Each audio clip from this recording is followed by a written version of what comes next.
What's going on, everyone? It's Ben from YGO from Zero, back with another retro Yu-Gi-Oh video, and in this video we're exploring another Warrior format deck, February 2005 SJC Columbus format, if you're not familiar with the name. It's basically like a version of GOAT, if, GOAT had a different ban list, basically, and it's very fascinating. There are a lot of decks that, are potentially being explored as being meta threats or meta viable, and it's very, very underexplored. So I'm featuring another deck on the channel today from this format. This is a Gearfried list. The idea behind this, that's basically you're playing a warrior package as normal, but you're also playing this Gearfried engine here, and you're pairing Gearfried with Blast with Chain, which is a trap card that can equip to a monster, and when it's equipped, that monster gains 500 attack, but more importantly, if this card is destroyed by a card effect while equipped, target one card in the field, destroy that target. So basically the idea is while you have Gearfried on field, you can equip it with Blast with Chain, pop one of your opponent's cards, and get value that way. And even if you don't have Gearfried, having a battle trap like this is pretty unexpected. And if you use it in the damage step, that can be very good. Your opponent's sort of forced into a tough spot where if they don't actually have a monster that can get over one of your monsters plus 500 attack, then they have to be a bit afraid attacking in a lot of the time because, they can't really preemptively use MST on this sort of thing if you've got a monster on field, because then you just equip it to your monster, the MST pops it, and then you pop one of their cards on field. So I like this package. I think it's really, really cool. I'm excited to see how it works out for us. Now, this list is heavily based on a list played by Aratos in the last Warrior tournament that actually got second place. And I did make some changes. For instance, Aratos was on double Smoke Grenade of the Thief. I really do not like Smoke Grenade of the Thief in decks like this. I think it's just a little bit cope. Whereas Blast with Chain can be used as long as you have any monster on field. And a deck like this with, double Rhoda and a large amount of monsters will likely be able to get a monster on field pretty easily. Smoke Grenade of the Thief only really works when you have Gearfried, and even when you do, it's like most of the time when you're using it, it's like later in the game. It's a lot deader of a draw later in the game. I guess you could include Smoke Grenade in the side deck if you know you're going first. You can basically view it as like copies of Dust Shoot, for instance. But it's just a little bit too all in for my liking. Like, I don't really think it's that good. I've definitely seen people play it in Gearfried decks, so I'm not going to say you can't play it. It's just not really to my tastes. I think there are better cards to play instead. Honestly, if I was going to put Smoke Grenade in the side, I'd probably just switch it out for Trap Dust Shoots. So I think Trap Dust Shoots are a bit more versatile, even though you do need your opponent to have 4 more cards in hand to use it. But that being said, let's go through the card by card here. I made some other changes to the deck as well. For instance, I bumped up the Blast with Chains to 3 copies instead of 2, because I wanted to see how far we could push the Gearfried engine. I also added an additional DD Warrior Lady here as well. So going through the card by card, we got BLS. This is a crazy good boss monster in this format, and Warriors do have Blade Knight as well as some other dark cards. I mean, no dark Warriors besides Don's Luke, but you're playing Kaiku because Kaiku's generally good here anyways. You're playing Breaker the Magical Warrior because, again, just a generally good card. So you're generally good on lights and darks, and Blade Knight is a pretty good light warrior. We got the Breaker, as I mentioned. We got triple DD Warrior Lady here. I like DD Warrior Lady. I can serve as a light for BLS, and it can also just serve as really good removal as well. We got Don's Loot in case, we want to rip a card out of our opponent's hand. We can make that happen. We got Exiled Force here. These are both very searchable cards off Rhoda, which is very nice, and Exiled Force can be great removal. We got triple Gearfried. This is searchable off Rhoda again, and having this card and Blast with Chain is a very, very powerful combination. Gearfried also can't be Snatch Stealed, which is very nice as well. So you can sort of set it up, and your opponent won't have too many ways to take it. There's Change of Heart for a turn, but I do think that, shutting off Snatch Shield is a very, very good upside of this. Now, as a downside, you can't use Premature Burial on it, but you're playing enough monsters that you should probably have other Premat targets in grave anyways, and Premat's still a very, very good card to play. Next up, we got the Kaikus, as I mentioned. This is very good at stopping things like BLS from hitting the field. We got Mystic Swordsman level 2 to deal with sets. We got Ninja Grandmaster Sasuke to deal with face-up monsters like Gravekeeper's Spy, which is a very good card in this format. And lastly, we got Tribe Infecting Virus. No Sinister Serpent to pair with Tribe, but honestly, I feel like you don't really need it in this deck. This deck is getting very aggressive, and so you just want as many aggressive monsters as possible. Next up, we got Change of Heart, Confiscation, Heavy Storm, Mystical Space Typhoon, Pot of Greed, Premature Burial, Double Rhoda, Snatch Steal, Forceful Sentry. I don't really think these spells need much introduction. They're all just very, very powerful, and the Rhodas pair very well with a Warrior deck. No Mirage Nightmare, though, in this deck. There aren't as many ways to pop it here, although you could potentially use a Blast with Chain pop on a Gearfried to get rid of the Mirage. But it's not really that necessary in this deck. And, I guess you could also play Emergency Provisions, but that wouldn't trigger Blast with Chain if you send Blast with Chain off Emergency Provisions. So, you know, it's kind of an anti-synergy in this deck. So I think it's fine not playing Mirage here. And you've got enough consistency with the reinforcements of the armies where you don't really need the Mirage. Next up for the trap lineup, we've got Triple Blast with Chain, a Call of the Haunted, Dust Tornado to deal with our opponent's back row to get even more aggressive, Ring of Destruction here, triple Sacrifice Armor, triple Solemn Judgment, and a Torrential Tribute. The Solemns are very good if you're trying to go aggressive in this deck. You can shut off your opponent's ways to stop your aggression and just keep getting aggressive. The Sakus deal with your opponent's monsters. Torrential also deals with your opponent's monsters. And same with Ring. And Ring can also deal that last bit of damage to kill your opponent. For the side deck, we've got Chaos Sork in case we're playing a bit of a grindier game. This can be good to bring in. Also, double Cypher Soldier to bring in against Warriors. Fiber Jar, I think this is mainly here if you're like going second. Or if you're up against a deck that is trying to hand rip you. Gravekeeper Spy. This is a good card to bring in if you want more darks for your BLS, or, you know, you're up against a deck that can't really deal with Spy that well.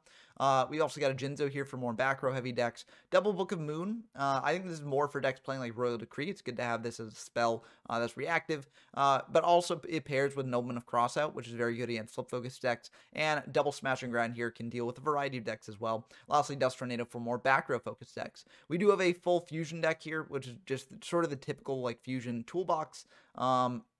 But, you know, we're not playing Scientist in this deck, so, you know, it's unlikely that this will come up, but occasionally it will if you like Change of Heart or Snatch Steal an opponent's Scientist. It's good to have a fully registered fusion deck there.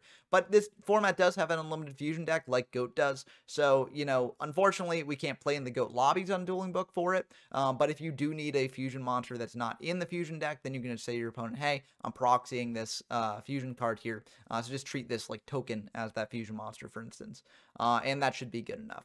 But that's going to do it for the deck breakdown. I think this deck is really, really sick. Hopefully I can do it justice. So let's dive into the games and see how it does. Okay, for our first game, we got a game against Kesha YGO Official. Always a pleasure to have them on the channel. They're a frequent guest. And they've been grinding Warrior format lately. They're getting ready for the tournament starting on Monday in the YGO from Zero Discord server. If you want to play in this format or any of the others that I featured on the channel, then definitely head on over there. And the tournament should be a lot of fun and should, you know, push the metagame forward quite a bit. So I'm excited for that tournament. And I'm very excited to see what people will bring, but people are grinding it, so, you know, hop on over to the Discord if you want to join in that grind. We have a very interesting opening hand. This is kind of weird. We could just go for an aggressive play, bringing out Gearfried off reinforcement, setting Blast with Chain as a pop, but I don't really want to do that because I want them to have established board state before we actually go for that play. Yeah, it's a bit awkward. I'm going to set the heavy, set the Saku, because the idea here is that, you know, since we're setting 2, they might not have the read that we have a heavy set, and they might just go for aggression, in which case we Saku whatever monster they bring out. Then if they set a bunch of back row, we heavy here. We've got the reinforcement of the army as follow-up to bring out maybe even a Don Zalug if we can hit in to rip a card out of their hand. So I feel like this is ultimately pretty good for a first turn setup. However, it is a little bit risky into the hand rips. If they've got a hand rip, they can take our reinforcement of the army, shut us off from a monster, and that would be pretty bad.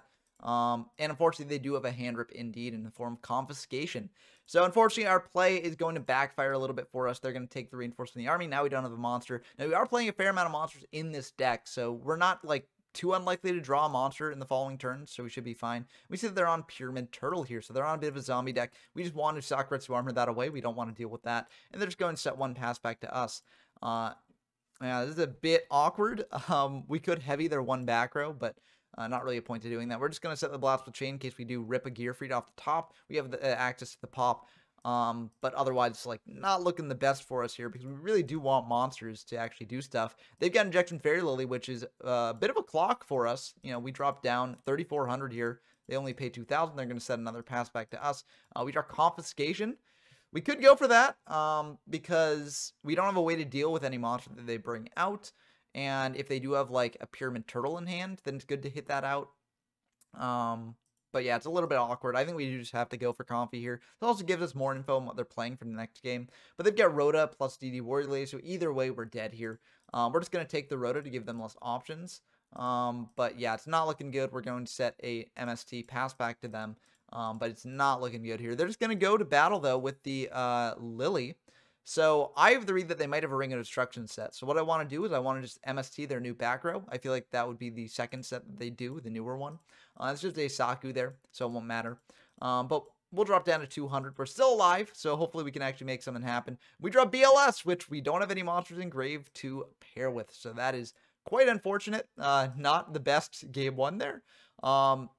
I do think that was sort of outside of how this deck typically performs. Now, that being said, there were some things I could have done to potentially, play around that a little bit. For instance, instead of setting the Heavy Saku, I could have set, like, Solemn to stop a hand rip. I could have also, set the Reinforce the Army to play around hand rips.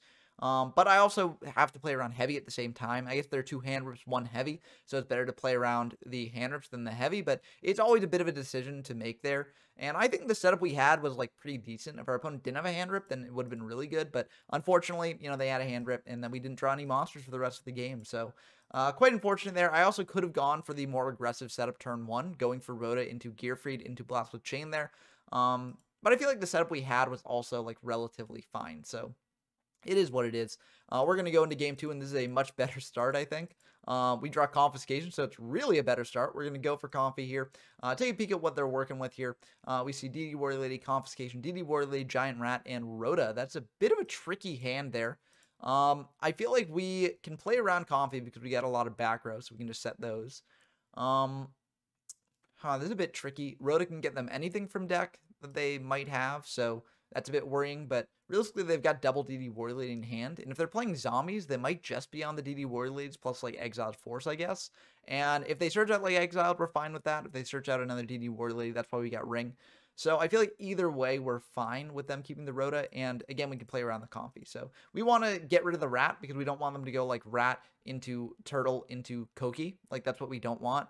We do have Ring for that, but if they've got a way to deal with Ring, then we can't deal with the Koki on field. So I feel like it's better just to shut them off of that. And we're going to set 3 to play around Confi here. If they rip heavy off the top, that's obviously really bad for us, but knowing the other cards in their hand, they can't really do, like, too much against this. Also, now our Blade Knight is at 2,000 attack. They're going to go for the Rhoda, bring out a Zumbira, so Zumbira will be able to get over the Blade Knight, but that's why we have this Ring of Destruction. So we can pop the Zumbira, deal 2,100 to each player here, and we're in a very, very good spot. They're just going to pass back to us, not go for the Confi there. We draw Exile, which is okay. We're going to bring out this Breaker, and we're just going to attack in for 3,900. Now, it's a little bit awkward because we don't have a way to deal with, like, the DD Warrior Lady, but if they want to do the DD Warrior Lady, we're getting in for 3,900 this turn. So if they set DD Warrior Lady, we can just attack over it with Breaker, or we could just summon out Exile to pop it that way, and then get in for lethal with Blade Knight. So we got a lot of options here. They're just going to set 1, go for Confi on our hand, dropping down to 1,000, and they'll pass back to us. We draw Snatch Steal. We don't even need to use this because we can go for Rhoda here, search out a Mystic Swordsman level 2, and get over that set. And that should be the end of the game there. Now, an important thing to note, in siding for the game that just happened there, I brought in 2 Smashing Grounds. I figured Smashing Ground would be good if they, like, summoned out Rat or Turtle and crashed into our stuff, brought out a Koki, Smashing Ground deals with that. Going second in game 3, I was like, well, okay, we're going second, so I figure it's probably better to bring in the Noblements of Crossouts instead, because a potential first turn they might do is set a Turtle, pass back to us. I want to have the Nobleman for that. This was a major, major error, and it actually does, a bit of a spoiler alert here, it does cost me this game 3. I should have kept in the Smashing Grounds, because the idea is if they had set, like, a Turtle or something, I hit over it, they bring out a Koki, I smash the Koki, and that's fine. Sure, it turns on their Book of Life, but I think that ultimately the Smashing Grounds have a bit more versatility against the Nobleman of Crossouts, as you'll see in this game here. So they're going to go for a Rat, just pass back to us. And if that Nobleman was a Smashing Ground, we would have been in a better spot here because, right now our main play is to, like, exile the Rat, which is obviously not the best, depending on what they've got in hand. We're going to go for a Confi here just to take a peek at what they got in hand. And they've got double Pyramid Turtle as well. So, even if we had Smashing Ground here, they still would have had access to, to a big guy, I guess. So it's not the best for us here either way, but the Smashing would have made this a lot better. We wouldn't have had to gone for the Exiled Force. We could have just brought out something like Kaiku, for instance, hit in for 18, banished the Rat from grave. It's, like, obviously not the best because we'd lose the Kaiku next turn to the Pyramid Turtle, crashing in and getting out Koki. But at least it would, like, shut off their Call of the Haunted a bit. It would shut off, like, if we send a Turtle here, for instance, I would shut off their Call of the Haunted because we'd banish 2 here. So it would have been a lot better if we had the Smashing Ground instead of the Noblemans. As is, our opponent never needs to set on this hand because we're playing an aggressive deck, so they'll always have something to crash into. So it's really awkward for us. We send the call because we don't have a way to like shut off their graveyard really here, and we don't want them to call back something like rat. If we weren't doing this, we could have used Comfy to deal with a Pyramid Turtle, smashing ground the rat because we brought in Nox for the smashing grounds, attacked them with Kaiku, banished the rat and the turtle. They've got one turtle in hand, sure, but we've got Exiled Force to deal with whatever they bring out off that, and then they're just left with Zumbira. So, I mean, they do have Call to deal with, like, you know, to bring back the Koki later. So that is something, I guess. But we'll hopefully have ways to deal with Call, deal with Koki, you know, as we continue to draw. As is, we're in a really, really tough spot. So this was a game that was probably lost in siding. I think we actually could have potentially won this one if we had not done this. But as is, you know, we go for Exile, set the knock, but it doesn't matter. They've got MST for that anyways. They'll attack in for 12. They're never setting into this anyways. So, yeah, and we draw another knock here. So, again, you know, we brought in the knocks for the smashings. If this had been a smashing instead, then we would have been able to smash the Koki that they'd bring out later or something. So, yeah, this is a really bad spot for us. I think that the game would have been very different here. I mean, we can look at their hand to see if it would have actually considerably changed beyond this. They have Reaper. We would have potentially still had access to, like, Exiled or a copy. Well, no, because we would have, yeah, we would have smashinged the Koki, then summoned out Kaiku. No, that wouldn't quite work because then they've got Call for it. So it would have been a bit awkward here. I guess we could have, like, exiled the Koki, but then that opens us up to more damage. So, actually, I don't think this would have really worked out the best for us, no matter what we did here. But we would have been in a much more competitive position if we had done what we had done.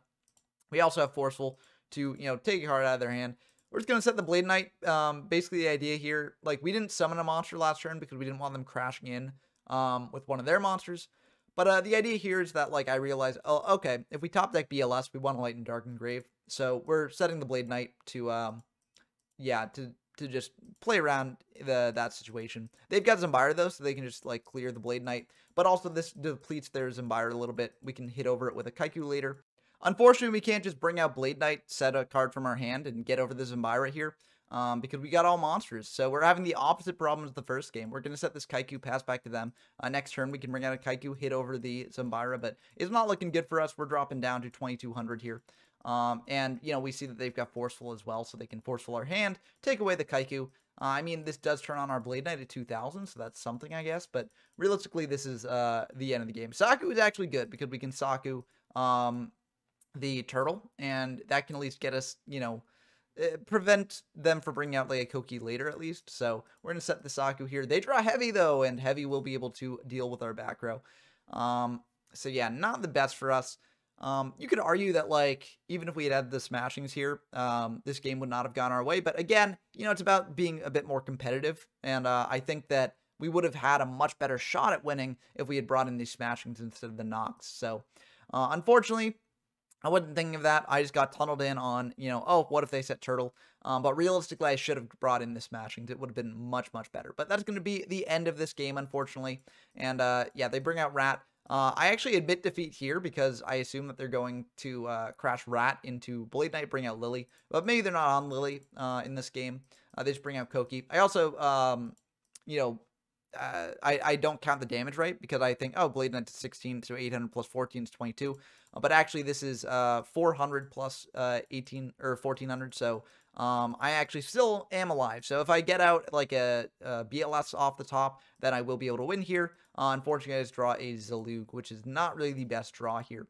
But I'm just going to bring it out. And yeah, that's just the end of the game because this will not, you know, stop their board. So, again, I think that if I'd brought in smashings here, this last game would have been much more competitive, but it's unclear whether I actually would have won or not.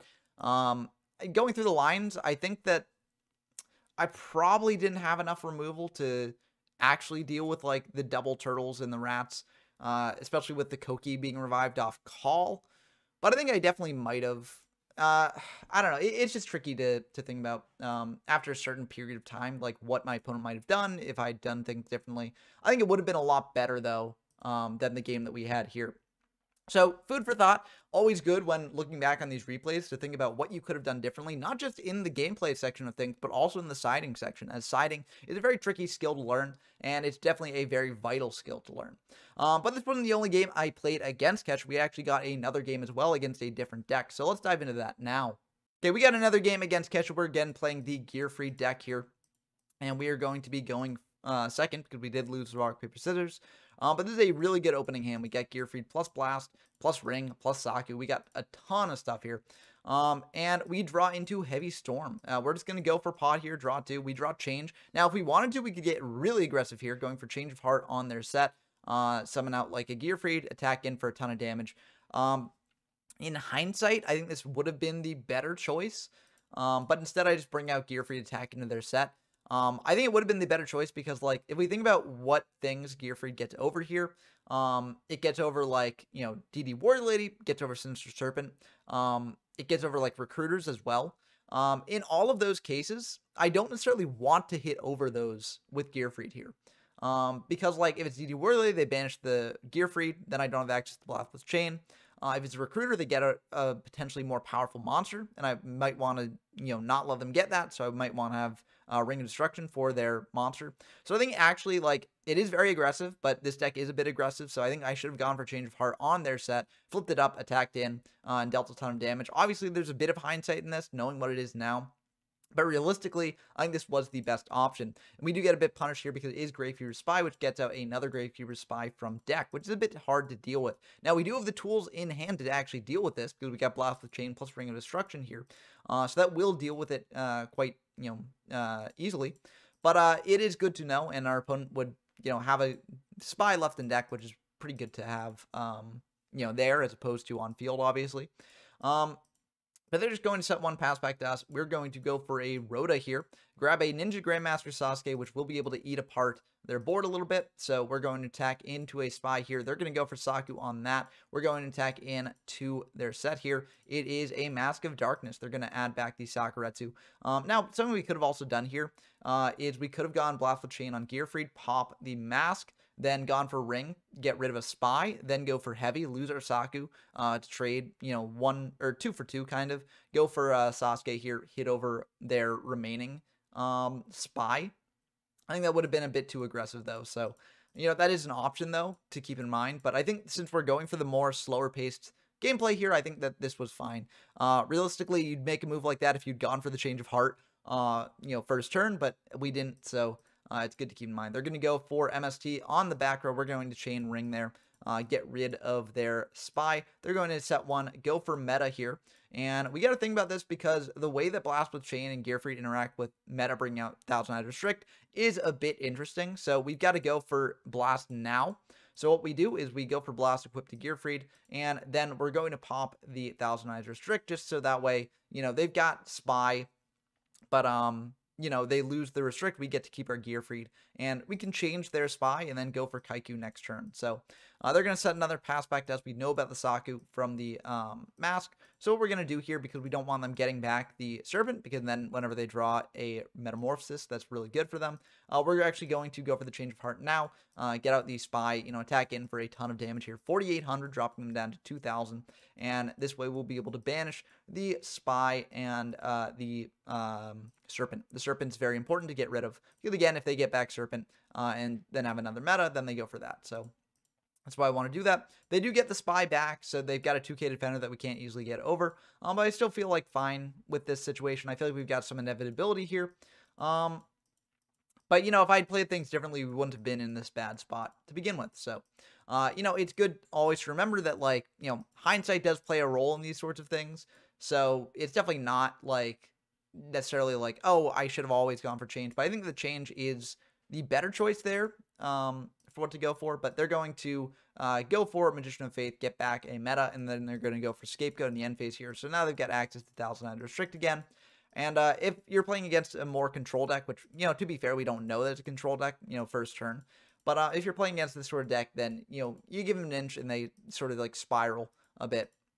So they're going to craft their Thousand Eyes Restrict into our Kaiku there, clearing both. And now they can suck up our set next turn as well. So we're just going to not commit anything else to board. The issue with the Thousand Eyes Restrict deck in this format is that your opponent can't, you know, flip it down with something like Sook and maintain the lock. As, you know, in this format, unlike in GOAT, once an effect is changed to the battle position of a monster, you can't then manually change the battle position later in the turn. So, for instance, if you've got a 1,000 trick in attack mode, you summon out Tsukiyomi to flip it down into face down defense position, you then can't flip it back into attack position because that's changing its battle position after the battle position had already been changed with an effect.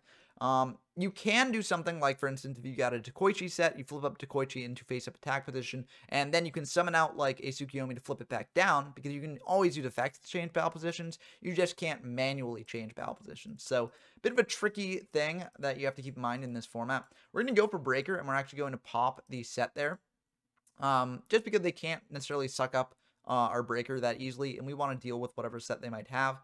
Unfortunately, it's Raigeki break, so they're actually going to do a really cool play here, popping the Zalug there, so that way they will be able to suck up the Breaker. But they don't really like the best ways to capitalize on this, because it's just 1,600 damage a turn. Now, to be fair, we don't really have a good way to like get rid of that, but I think it's ultimately fine. They're going to go in for 16, pass back to us. We can just set Warrior Lady. That's pretty good. We'll set that, pass back to them. And they're just going to attack into the Warrior Lady, and we'll banish both the Restrict and the Warrior Lady. So they're going to set one, pass back to us. We draw an MST here, which is not bad. We're going to bring up Blade Knight, set the MST, and then we're going to attack into the set. Blade Knight went into alone on the field, negates flip effect monsters, so I figured this is probably good to do. Unfortunately, it's a DD Warrior Lady, so that will banish the Blade Knight there. They're going to set one, pass back to us, and we're going to think about this. We choose not to just blind MST in the end phase there, as, you know, if they get up another Restrict, we want to save MST for that. So we're going to go for a Gearfried here, and then we're going to attack into one of their tokens, and that will go through. So we're going to set a Saku here, pass back to them. They're going to go for a creature swap here. That's quite unfortunate. They're going to hit over our token, and that is fine. We can save the Saku for a better sort of outcome there. And they're going to set one, pass back to us. We draw Solemn, which isn't the best here, but we'll set that pass back to our opponent. They're going to go for a DD Warrior Lady here, and this is a bit awkward. They're attacking for 12. They're going to attack in for 15 here, and we're going to go for Saku on that.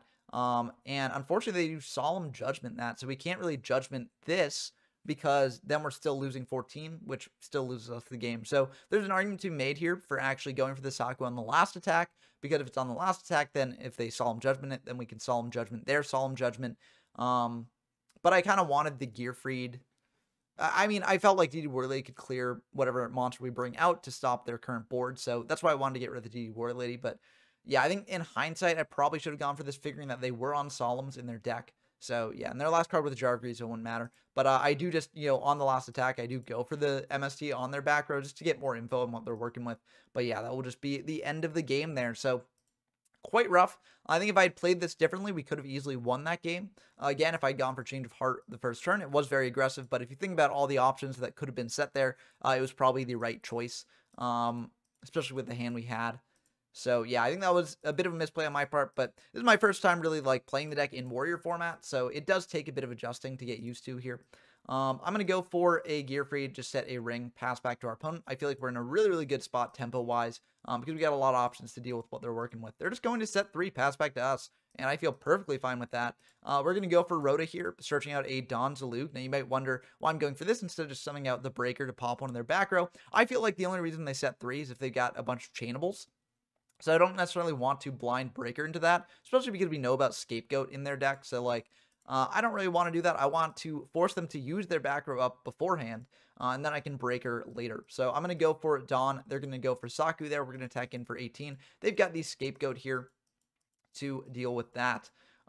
So we're going to pop one of their tokens, pass back to them, and they're going to go for Meta here to go for a Thousand Eyes. Now, we can ring this to get rid of that, and we do indeed do that. They go for Jar. They go for Forceful, so they do get to send back the Breaker, which is quite unfortunate here.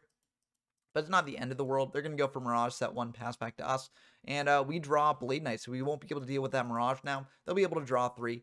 And we're going to just summon up this Blade Knight, hit over their 2 remaining tokens here. And that's ultimately fine. We can then set the Saku in main phase 2. They're going to go for Raigeki break in the end phase to get rid of the Mirage, playing around something like Solemn. I think that is correct on their part, because now they get a full hand here. They're going to go for change on our Gearfried here. And the Blade Knight is unfortunately at 1,600. Now, if we had, of course, you know, set another card to pump it up to 2,000, the same sort of thing would have happened here. so it isn't really that big of a deal. We're just going to let that go through because we want to save our Saku for more important things, and they're going to set to pass back to us. We do get back our Gearfried. We're going to bring out an Exiled Force here, pop the DD Warrior Lady, get in for 18. They've got Saku for that, quite unfortunate, but we got Saku for whatever else they might have. They're going to pass back to us. We draw heavy. Not really the best here, but not the worst either. They're going to set another pass back to us. We draw a Blast with Chain. Not really the best right now. We're just going to pass back to our opponent. They're going to pass back to us. We draw a Breaker here. So we're just going to bring up Breaker. And they've already used up 2 Sakuretsu armors. So I feel like if they've got a 3rd Sakuretsu armor in the back row, it's probably like the ideal way to trade with Breaker here is probably to trade with the Saku either way, because the other set is probably something like Gearfried or Scapegoat or something like that. So I figure instead of going for just, breaking one of their back row blind, I figure it's better just to attack in with the Breaker. And they do need to have the Saku for that, so that will trade. We don't get to keep our Breaker around, but we got a fair amount of monsters in deck. As long as we don't get what happened in game 1 here, then it should work out. When we bring out a Gearfried, we can attack in without fear of a Saku. We'll hit in for 18. Main 2, we're going to set the Blast. Now, this is very telegraphed that it's Blast with the Chain. But if they got spell and trap removal like a Dust Tornado, I'm fine with them hitting Blast with Chain as long as they don't hit Saku. Because we got in the Nox to deal with any set monsters. And I'm not really too afraid of their back row anymore. They are going to draw here. They are going to go for MST on our Saku. That's kind of unfortunate. They're going to creature swap here, give us a Serpent, hit over the Serpent with the Gearfried. Now we're in a bit of a tough spot. We draw Blade Knight, though, so that's actually really good. We can bring out Blade Knight, set knock, set heavy here, attack into their Gearfried, deal with that, and pass back to them. And part of the reason I do this is because they do know about one of the knocks that we had, because they, hand ripped us and they saw it. So if they go for a heavy of their own here and they clear our heavy and the knock, I'm hoping that will get them to set monsters again. So they add back a Serpent here. They're going to set 1, pass back to us, and we're just going to go for the knock on that. They get rid of a Spy, and we don't have any Spies in deck because we didn't side them in. We sided in the Nox instead. We're going to set the Saku here to bump the Blade Knight up to 2,000, attack in for 2,000, and pass back to them. This is a 3-turn clock. They're going to banish 2, and they're going to go for BLS. That is really unfortunate for us. They can banish the Blade Knight here. Set 1, set another, pass back to us. I feel like we have to go for a knock here, so we're going to knock their set. It's a Magician of Faith. Very glad I did this. We draw Blast, but it isn't really the best here. I can see why Ratos had this only at 2 copies instead of 3. It is a little bit of a brick here, as we've been seeing so far. But, it's still really good, so I'm not too upset with having 3 copies of it in deck. We're going to go for Saku to pop the BLS. They're going to set 1, pass back to us. We summon out a DD Warrior Lady here. We'll attack into their set. It is a Cypher Soldier. We saw this in our own side, but it is a very good card to bring in against Warriors here. Because it does deal a lot of damage, and it will deal a lot of damage to us there. We're just going to banish it, deprive our opponent of monsters. They're going to set 1, set another, pass back to us. We know that that is the Serpent, and we draw the perfect out to Serpent, in fact. We're going to go for heavy here in case they've got like a way to deal with BLS, and again, we don't really care about our Blast Chain that much. We want to deprive them of any monsters that they might have, so we're going to bring out this BLS. We're going to banish their set. In this format, I don't really think there's much of a reason to summon BLS in defense. Because, there's no Mirror Force or anything like that, so it doesn't really matter there. And, there's not really many things that can punish this. They're going to go for Snatch Steal here on the BLS, so this is actually really bad for us if we don't draw an out to that. Then we just lose the game to our own BLS. They're going to choose to attack in. They could have also chose to banish the BLS, but I think this was wise just to attack in, because this is putting us on a clock. Their deck is a bit more combo oriented, and so they just need to go for this instead of just depriving us of resources here. Because we do need to draw the exact out to actually, get our BLS back online. We've used heavy, but we haven't used MST, so it could be MST. I don't think they've seen Dust Tornado out of us, so yeah, they're not knowing about that, but luckily we do get to Dust Tornado their back row. They're not going to set anything. We draw a pot, so any monster off this is going to win the game, and we do indeed have a monster there. So yeah, they did draw a monster, but they chose not to set it. I think that's fine. I think, oh, that's actually kind of interesting. I guess they're playing around TT here, but what they could have done instead, if they weren't playing around TT, is they could have summoned out the Sook, flipped down the Black Lizard Soldier, and then, flipped it. Well, they couldn't flip it up that turn, but they would have had it permanently at least. So that's something that they could have done potentially. yeah, it would have put me in kind of an awkward position, but I think it still would have been, like, ultimately fine for us because then we would have summoned that tribe, hit in to BLS, pitch the Sasuke to pop the BLS. They would have been able to summon that Sook, flip down our tribe, and, get over it that way, but they wouldn't be able to use Sook as, like, just a damage dealer. So, yeah, but either way, I think that they made the wise choice playing around TT because, from their perspective, they haven't seen Dust Tornadoes. It's basically they're playing around TT or MST. And if we had MST, we probably would have used MST on the previous turn to get rid of the Snatch Shield, get the BLS back, and attack in. So I think it made a lot of sense for them to do the play they did. But, yeah, we're going to attack in with our monsters there. Finish off that game. We're going to go into an exciting game 3. So we're going to be going second here. And this is a pretty good opener. We draw a Comfy. We draw Mystic Swordsman level 2, which is obviously very good. We draw some defensive tools. We draw Gearfried as well. They're going to go for Painful here. They're going to send Serpent, Jar, Mask, DD Warrior Lady, and a Forceful here. Now, this is a bit of an eclectic 5 to send. They are sending a Light and Dark, so that is telegraphing they might have a Chaos Monster, or they are just potentially setting that up for later. The fact that they're sending Serpent as well means that they want that online, so it might mean that they've got meta in hand as well. They send a Jar instead of a Comfy, so that could potentially give us the indication that they are on Comfy themselves, which puts us in a bit of an awkward spot if they do have a BLS online right away. So what we could do here potentially is instead of giving them the Serpent, we could give them like DD Warrior Lady or a Mask of Darkness, for instance, just to get rid of one of the Light and Darks in Grave, ensure our Confiscation can go online and get rid of, whatever Chaos Monster they have in hand. But I don't really like that play the most because what I'd rather do is just Comfy the BLS out of their hand.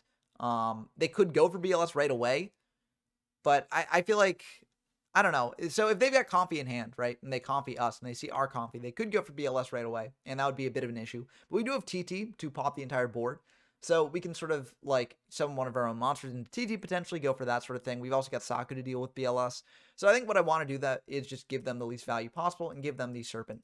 So I feel like this is a fine play to make. They do have the Comfy, indeed, and they are going to send the Mystic Swordsman level 2, which implies that they've got a flip monster that they want to set here. And they are indeed going to set a flip monster, go for the BLS there, and then set 2 pass back to us.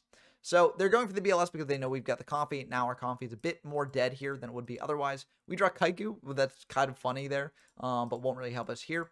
We're going to go for Gearfried, and we're just going to attack into their set, feeling like it's a, Magician of Faith, and we want them to get back a hand rip before, before it's their turn, so that way we can sort of play around it a little bit, because they might get back Painful instead.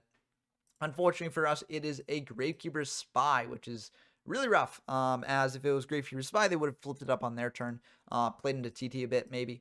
But we're going to set the Saku and the TT. They're going to go for Dust Tornado here, and they are indeed going to hit the Saku. That is kind of unfortunate, but if they hadn't hit the Saku, they would have just used BLS's Banish effect. So, it wouldn't really matter here either way. We're not going to Comfy there because we figure the last card in hand is Serpent, so no point Comfying that. They're going to go for Pot. I guess we could have also set the Comfy as a bluff because Comfy's a lot less good now. So if we set the Comfy as a bluff and, they had blind sniped that, then we would have been in a much better spot. But there's only so much you can play around, right? And they could have easily just still popped the Saku there. So I don't think it mattered that much. But yeah, they're going to go in for a lot of damage here, which is quite unfortunate. And we may be forced just to summon a Kaiku, go for TT, which is obviously not the best, but it might be all that we've got. So we draw Saku here, which is kind of nice. So what we're going to do here, we're going to give it a big think. And then we're just going to bring out this Kaiku. We're going to go for the TT because I was debating just bringing out Kaiku, attacking into one of the spies, going for Saku when they tried to attack into it with BLS. But, if we just summoned out Kaiku and didn't TT there, then that really tells our opponent that we've got a Saku set. So, they're just going to use BLS's Banish effect and get in for 12 that way. So I want to just clear the entire board here. I'm going to set 2 because going for the Comfy when they've got a Serpent in hand, and this drops us down to 200 life points, doesn't really seem that good to me. So I'm just going to do that pass. They're going to bring out DD Warrior Lady. We've got the Saku for that, so we will need Saku that. They're going to pass back to us. We've got a Kaiku here. Now we've got a couple different options here. We can summon out Kaiku, attack in for 18. If they've got a Saku set, then that loses us the game. But, you could argue that we're in such a dire strait that we kind of need to just get aggressive here either way. I choose to get aggressive. But, it definitely could have not gone aggressive here, and maybe that would have changed the game a little bit. They've got a lot of different ways to punish this. If they've got Saku set, if they've got, like, meta, they can go into 1,000 out of strict, suck this up. Attacking for 1800 that way. We have seen creature swap as well, so creature swap would also kill us here. So I think realistically, I should have probably just set the Kaiku, especially because they've already used up their BLS. So yeah, I probably should have set the Kaiku. It would have been a bit of a safer play. But yeah, I'm just going to pass back to them. No point in copying here because, again, if they've got Serpent and we're at 200 life points, that's a very precarious spot to be in. They summon out the Serpent, go for creature swap, and that will be the end of the game. They also had TT, so they could have popped our stuff that way. They did have meta as well. Yeah, I think we probably were going to be losing this game no matter what, but I think the better play would have definitely been to set the Kaiku, but that might just be too much hindsight talking. But that will be the end of the game. So very, very intense games against Kesha here. I think very good showings for all the decks that were played here. We obviously couldn't get a win with Gearfried, but I think this deck is still strong. And maybe if you do things like potentially cut down on the blasts, then maybe the deck will be a little bit better. Like 2 copies of blast is probably enough. But yeah, that's going to be the end of this game. Let me know what you think of the Gearfried deck down in the comments below, as well as any of the other decks that you saw here. I mean, we saw zombies, we saw a version of goat control. Very cool stuff, and it does show that this format does have a lot of diversity in it. And there's still a lot to explore here. So I'm excited to keep exploring with y'all. If you want to follow my exploration, then definitely subscribe to the channel. It's the best way to keep up to date with the videos that I release. And also, again, if you want to play in this format, head on over to the Discord server. Link in the description down below. Great place to find games in this and any other formats that feature on the channel, as well as join the tournaments that we have. We're having a locals this Sunday in this format, and we're also having a big monthly tournament starting on Monday. So there's still time to join both of those. Also, if you want to support me directly, I do have a Patreon server, and if you do join the Patreon, then you will get shouted out in these videos. So big shoutouts to Rinswin, Brendonker, Porkchopcoon, GMYFS, and I believe that's it. Yes, that is all 4. But you can be the 5th if you want to sign up for that. But that's going to do it for this video. Like and subscribe as always if you enjoyed. And until next time, I've been Ben from YGO from Zero, and I'm signing off.